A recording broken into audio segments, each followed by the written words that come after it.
Gracias por acompañarnos en un programa más de Era Verde. ¿Han escuchado ustedes hablar sobre la pesca de arrastre? Bueno, el día de hoy vamos a estar conversando sobre este tema en este programa de Era Verde. Y en este tema la polémica inicia precisamente en el 2013, cuando los artículos de la Ley General de Pesca se declaran inconstitucionales. Esto porque se considera que son contrarios a la sostenibilidad que se promulga en la Constitución Política y en los convenios internacionales.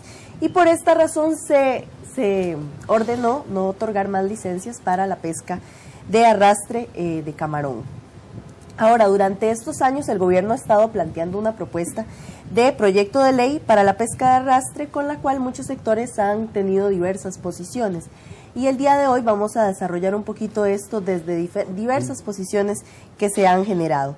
Para profundizar del tema nos acompañan entonces Jorge Jiménez, quien es director general de la Fundación Mar Viva. ¿Cómo está, Jorge? Mucho gusto y muchas gracias. Y bueno, también nos acompaña el director general técnico de Incopesca, Antonio Porras Porras. ¿Cómo está, Antonio? Bien, un placer estar aquí.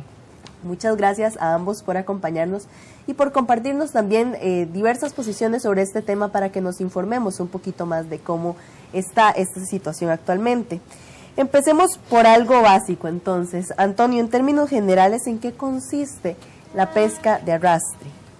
Bueno, la pesquería de camarón se realiza en el país de dos formas, con lo que es, digamos, el uso trasmayo por parte de la flota en pequeña escala, y lo que es el arrastre, que básicamente son barcos más grandes, de más capacidad, que tienen dos redes que van abiertas por unas tablas, y ellas van al fondo, las tablas abren las redes y se produce un arrastre por el fondo, que lo que hace es aprovechar entonces que cuando va el arrastre, los camarones van cayendo y otra fauna va cayendo en las redes, y esas redes al final tienen un copo, que es como la parte final de la red, en donde luego de pasar por algunos dispositivos para eliminar fauna de acompañamiento, como el DEP, que se ha hecho para que no caigan tortugas marinas, y ahora últimamente dispositivos criadores de peces, para que también parte de los peces puedan salir por ese dispositivo, y al final lo que queda es el camarón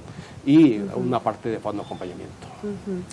Ahora, una de las grandes preocupaciones sobre este tema es que se considera que esta técnica desde diversos sectores no es una técnica que sea sostenible social y ambientalmente. O sea, hay muchos sectores que le hacen grandes cuestionamientos a la pesca de arrastre. Y una de estas desventajas es que se plantea que en torno al tema de este proyecto de ley es precisamente eso. Entonces, Jorge, ¿por qué es que desde algunas organizaciones ambientalistas y desde el sector de pescadores artesanales no se considera sostenible esta práctica? Bueno, la pesca de arrastre no se considera sostenible desde muchas perspectivas, y fueron las que precisamente la Sala Constitucional utilizó para determinar que ya no debería girarse más permisos de pesca de arrastre. Como bien lo menciona Antonio, es una red que se arrastra por el fondo del mar, tiene una cuerda llena de pesas o cadenas que van arrastrando por el fondo del mar, y que, como lo dice su término, arrastra con todo lo que hay por ahí. Entonces, generalmente los volúmenes capturados son mayoritariamente no camarón. Entre el 80 al 90% de lo que se captura en una red de estas es cualquier otra cosa pero no camarón.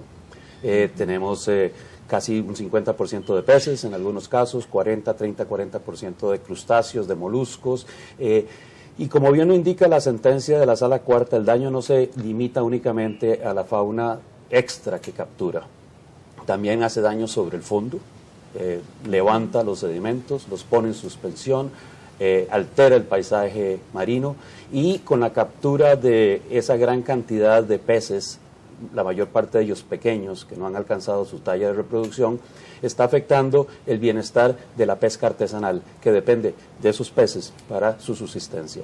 Entonces, de ahí que para nosotros esta pesca y esta técnica de captura es una técnica destructiva, es una técnica que no debería tener el país y que está produciendo un impacto mayúsculo no solo sobre el ambiente, sino sobre las economías de las zonas costeras. Ahora, estas fueron las razones que llevaron a que en el 2013 pues, se tomara la decisión de no seguir otorgando licencias para pesca de arrastre. ¿Por qué se retoma entonces ahora la discusión para proponer un proyecto de ley que tenga que ver con este tema? O sea, ¿por qué se está abriendo de nuevo esta posibilidad? Sí, mire, toda pesquería tiene un impacto sobre el sistema. Y precisamente Naciones Unidas desde el 2002 presentó o aprobó una propuesta de resolución precisamente para instar a los organismos internacionales y a los países y a la sociedad civil inclusive, para que se buscaran métodos más amigables con el ambiente en la pesquería de arrastre de camarón en el mundo, no estamos hablando de Costa Rica. Eso generó precisamente que se llevara a cabo un proyecto mundial, precisamente para buscar cómo reducir el impacto de la pesquería de camarón de arrastre tropical a lo largo del mundo. Ese proyecto participamos 14 países, entre los cuales estuvo Costa Rica, bueno, países de África, países de Asia, Europa y América. Entonces, ahí lo que vamos buscando precisamente es cómo desde ese momento ir buscando cómo hacer más amigable este tipo de pesquería que se practica en muchos otros países como Estados Unidos, la Unión Europea, Australia tiene incluso una pesquería certificada de camarón de arrastre. Entonces, el tema en sí, evidentemente el país necesita tener una posición sobre cómo hacer que las pesquerías sean sostenibles y sustentables. Y el acatamiento a lo que dice la Sala Constitucional, pues precisamente la misma Sala deja abierta en su sentencia la posibilidad de que mediante un proyecto de ley puedan restituirse esos dos artículos de la ley de pesca que eliminan la posibilidad de dar licencias para arrastre. Entonces, estamos en ese proceso, sobre todo, y que quede claro para todos los que nos están escuchando, respetando íntegramente el fallo de la Sala desde el punto de vista de lo que plantea a nivel técnico, a nivel social y a nivel económico. También, para terminar este punto, quisiera decirle que con el tema del fondo, o sea, los sedimentos es el fondo, el lecho marino, el suelo del mar. En esto hay dos escuelas, algunas que dicen que efectivamente la pesca arrastre hace muchos daños y otra escuela que dice que más bien, dependiendo lógicamente si vas a arrastrar sobre arrecife, pues lógicamente eso va a hacer un daño enorme y eso no se permite. Pero bajo ciertos criterios hay quienes han hecho estudios también y nos dicen que más bien dinamiza el ecosistema y que se puede realmente tener una pesca de arrastre sin que genere un daño como que se menciona de manera definitiva.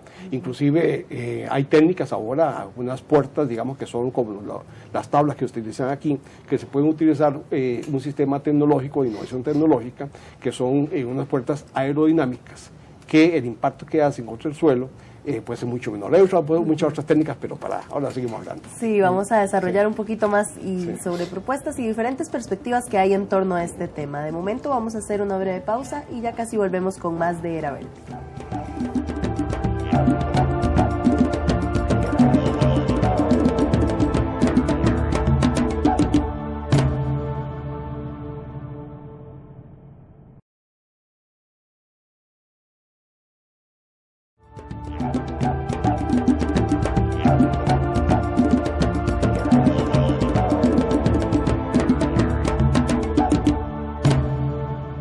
Estamos de vuelta en Era Verde y el día de hoy estamos conversando sobre la pesca de arrastre, la cual, bueno, fue declarada inconstitucional, o el otorgar permisos para realizar pesca de arrastre en el 2013, y ahora se está elaborando una propuesta de proyecto de ley que nuevamente regule este tipo de pesca. Para el sector pesquero artesanal, que hablábamos también un poquito en el bloque anterior, este proyecto de ley pues tiene muchas implicaciones como las que hablábamos, que son implicaciones sobre el fondo marino y sobre las diferentes especies, pero también hay implicaciones a nivel económico que le afectan a este sector en específico, al sector pesquero artesanal. Entonces, Antonio, ¿cuáles son las propuestas para garantizar la sostenibilidad económica de un proyecto de ley como el que se está gestionando en este momento? Mire, podemos partirlo en dos partes. El Golfo de Nicoya, que tiene un comportamiento en donde, por ejemplo, en la parte interna del Golfo, es como decir la zona de nacimiento del camarón, que luego va migrando hacia la parte externa del Golfo de Nicoya. Entonces, en realidad, para poder hacer un manejo integral de la pesquería de camarón, hay que manejarlo en todas sus diferentes etapas. O sea, protegiendo y regulando lo que es el aprovechamiento sostenible y sustentable en todos los niveles de las pesquerías. Eso implica que habrá que hacer medidas de regulación en cuanto a los artes de pesca, en cuanto a los tiempos de pesca, y luego en el segundo componente, que es, digamos, toda la costa pacífica y atlántica, porque en el Caribe también tenemos pesca de camarón por parte de flota de pequeña escala y usando arrastre. Entonces tenemos que pensar en todo esto de manera tal que el proyecto que se está presentando a la Asamblea Legislativa precisamente busca cómo ordenar la pesquería y cómo darle esos elementos de sostenibilidad que tendrán que ir a que sean examinados por la Sala Constitucional para que entonces realmente podamos decir que estamos haciendo un manejo integral de la pesquería. Efectivamente, uno de los mayores interacciones y choques que se dan entre la flota industrial y la flota en pequeña escala es precisamente por especies distintas a camarón, que es el pescado básicamente, que es capturado como parte de la pesca incidental de la flota camaronera de arrastre. Entonces, en este sentido, pues también tenemos que ver medidas como el alejamiento de la costa e inclusive otros métodos de pesca que minimicen precisamente las capturas de pescado cuando la pesquería objetivo es camarón. Entonces, el proyecto tiene que ir y está blindado de tal forma que todos estos conceptos los pueda tener. Tenemos que ir a un plan de capacidad de pesca para que se pueda sacar únicamente la capacidad que hay del recurso de ofrecernos ese producto para todos los costarricenses.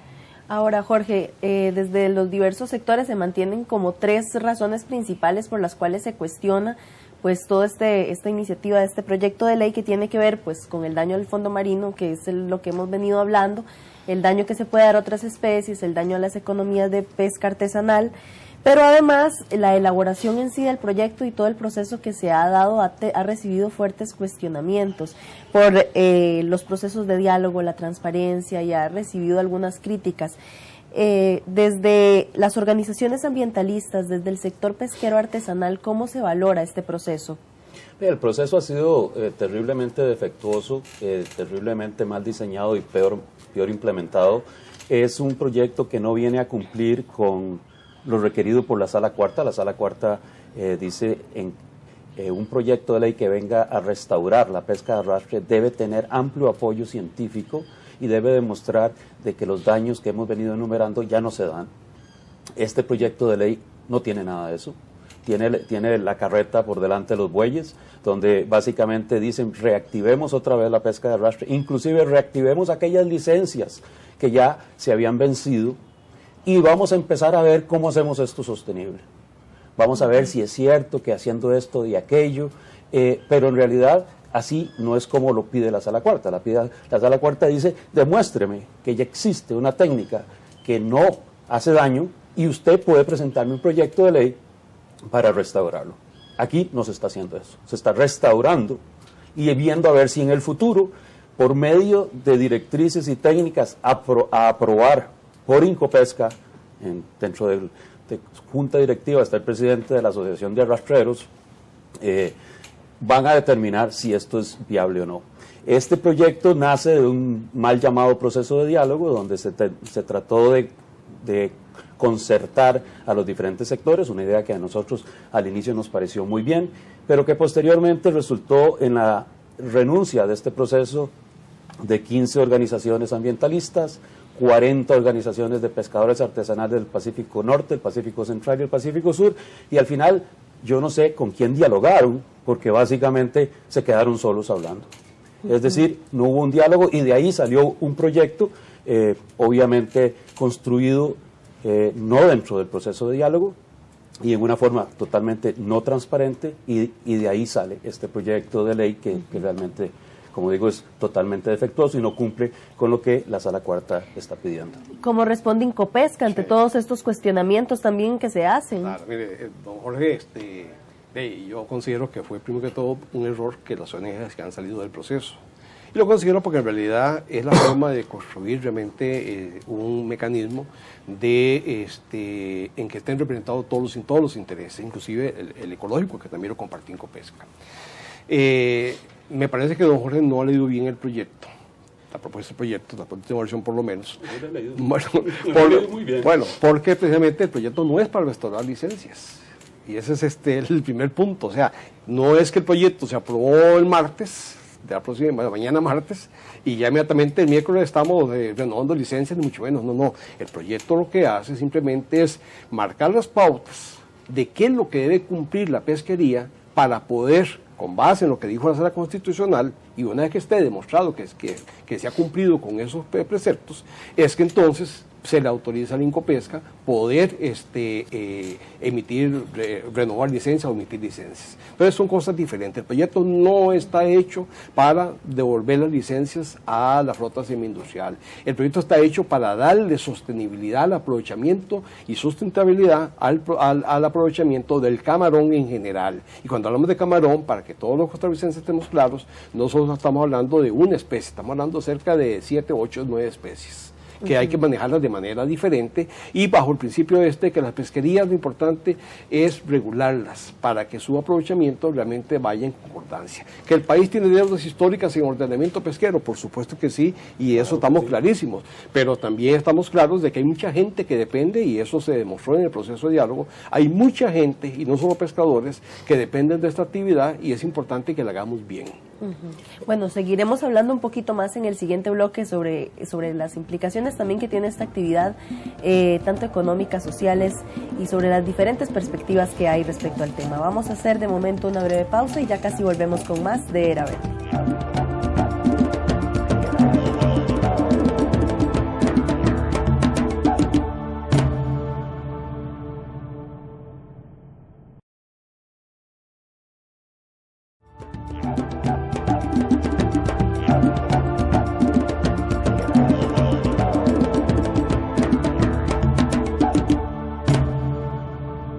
Estamos de vuelta acá en Era Verde y hoy estamos conversando sobre la pesca de arrastre, que fue declarada inconstitucional en el 2013 y ahorita se está gestionando un proyecto de ley para nuevamente regularla y permitir que se otorguen licencias para este tipo de pesca.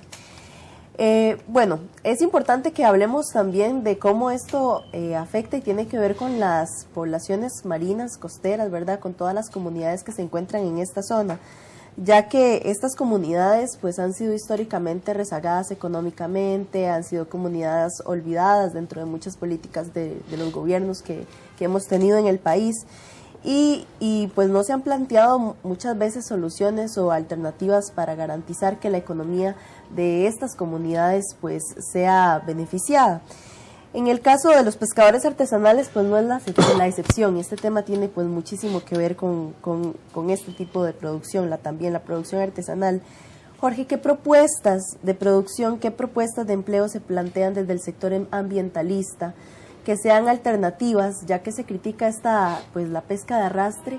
Pues tiene que haber una contrapropuesta de cómo solucionar el tema económico que tan perjudicadas han visto estas comunidades. Sí, definitivamente para nosotros es de gran preocupación que existen personas detrás de la actividad de pesca de arrastre y como tal estamos preocupados de su bienestar económico. Lamentablemente este es un sector que ha venido siendo muy mal manejado y tenemos en este momento una población, según el último estudio de la Universidad Nacional de la Escuela de Economía, cerca de 570 personas que dependen directamente de la actividad pesquera de arrastre, de los cuales cerca de 400 son peladoras, son mujeres que pelan, que lamentablemente también ganan una miseria, un promedio de 98,000 colones por mes, varias docenas de ellas ni siquiera están inscritas en la Caja del Seguro Social, no están cubiertas por el régimen de seguridad social y lamentablemente también el 65% de la ganancia, no del ingreso, de la ganancia de esta actividad la concentran 27 personas,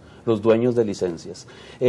Esta representación rápida de la situación económico-social del sector es preocupante porque obviamente nos indica que tenemos que buscar alternativas que rompan con ese esquema. Eso no puede continuar. Esto no estamos defendiendo un empleo digno, estamos defendiendo empleos de miseria. Tenemos que que buscar alternativas productivas y lamentablemente desde el 2013, lejos de dedicarnos a buscar alternativas, lo que hemos venido es a tratar insistentemente a romper y rasga de reinstaurar otra vez la pesca de arrastre. Hay alternativas en el sector turismo, en el sector de empleo de industria, en el sector de acuacultura. En este momento este país produce 5 veces más camarón cultivado que camarón que se arrastra. ¿Por qué no podemos dirigir esfuerzos en esa línea? Pero básicamente esto es una actividad que le compete al gobierno, porque es una institucionalidad que se debe dedicar a eso, más allá de Incopesca, deben de haber otros ministerios involucrados en esto, y lograr que estas 570 personas encuentren un empleo digno. Y esto lamentablemente no se está dando. Claro, y bueno, retomando un poco también en esta misma línea, en el 2015 la Universidad Nacional realizó un estudio precisamente para caracterizar las condiciones de empleo de las personas vinculadas a la pesca de arrastre. Y bueno, se concluyó que la mayoría del empleo generado por este tipo de pesca son, como mencionaba usted, trabajos informales, indirectos, trabajos de mala calidad. Entonces, Antonio, ¿cómo se prepara el gobierno para enfrentar estas condiciones laborales, partiendo del supuesto de que esta iniciativa pues del proyecto de ley continúe adelante? Sí. Mire, primero que todo, no son 570 ni 470 empleos, son mucho más, porque realmente cuando hablamos de eso, estamos hablando desde el carnicero que vende la carne, desde los soldadores, los rederos. Hay una gran población que está inmersa dentro de la actividad. Es más, de hecho, ese ha sido uno de los impulsadores de generación económica en la provincia de Punta Arenas principalmente. Lo que sí estoy claro es que el proyecto no solamente está hecho, nuevamente, pensando en la flota semi-industrial. Cuando hablamos de la actividad de camarón, hay que pensar también en los pescadores de pequeña escala que están sacando cantidades que apenas dan para medio vivir y que se requieren realmente medidas de apoyo de iniciativas alternativas de generación de ingresos. Y previamente el proyecto establece una comisión de trabajo precisamente para buscar cómo generar esas alternativas para que la gente que va a salir de la actividad y que probablemente tenga que salir por un tema de capacidad, tenga otras cosas que hacer. Y eso está en el proyecto de ley también. Igualmente el proyecto establece que que precisamente hay un grupo de trabajo donde hay inclusive sociedad civil involucrada y las instituciones de gobierno que para efectos de estas pesquerías pueden incluso tomar acuerdos, y está la Universidad de Costa Rica, por ejemplo, participando ahí, está la Universidad Nacional, etcétera, pueden tomar acuerdos que son vinculantes para la Junta Directiva. Eso es para que don Jorge no se preocupe por la presencia de un pescador semi-industrial en la Junta Directiva de Incopesca. Esos acuerdos son de carácter vinculante, así lo establece el proyecto de ley.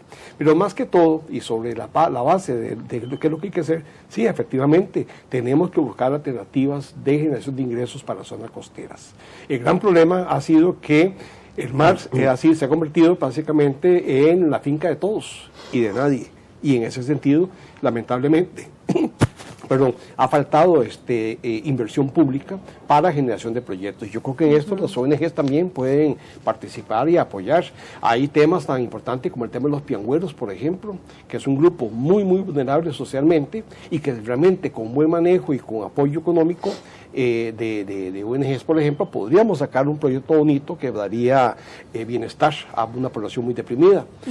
¿Y cómo podríamos hacer para involucrar a las comunidades en estos procesos de toma de decisiones en cuanto a la administración de los recursos costeros, de los recursos marinos? ¿Cómo hacer para que verdaderamente haya una participación activa de las comunidades? Por más de 6 años hemos venido impulsando el concepto de áreas marinas de uso múltiple con el establecimiento de comités locales que involucran a las asociaciones de pescadores y a las comunidades.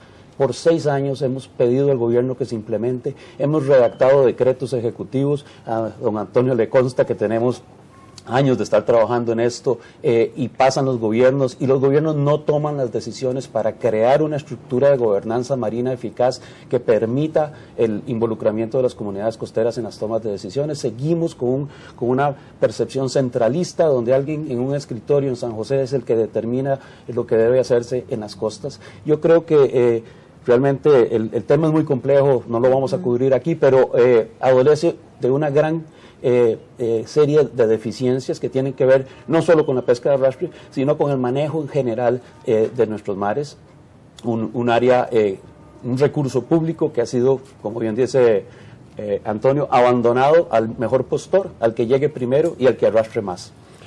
Yo creo que en el caso nuestro, bueno, la propuesta presidente va orientada en 2 puntos. Por ejemplo, Área Marina de Pesca Responsable ha sido una iniciativa de Incopesca en el cual precisamente busca esos procesos de gobernabilidad, porque estamos claros que como mecanismo necesitamos la gestión participativa y la gobernanza de las acciones que se realizan. Y viera que en el tema de camarón precisamente es uno que se presta enormemente precisamente para esa participación, porque es importante ver a la gente sentada de cuclillas viendo un mapa de hotelares, viendo en qué zonas podemos hacer restricciones, en qué zonas podemos permitir arrastre, en qué zonas no podemos permitir arrastre. Y viera qué interesante, porque cuando la gente ya se involucra, se siente la posición fuerte en el sentido de que realmente están preocupados por sus recursos. Bueno, y esperamos que realmente sea una prioridad del gobierno que las comunidades realmente pues se involucren y participen en la toma de decisiones de temas tan importantes y que generan controversia como este tipo de temas. Se nos acabó el tiempo rapidísimo como siempre, pero muchísimas gracias por acompañarnos en este programa y aclararnos también muchas dudas sobre el tema. Y gracias a ustedes que nos sintonizaron en un programa más de Era Verde. Les dejamos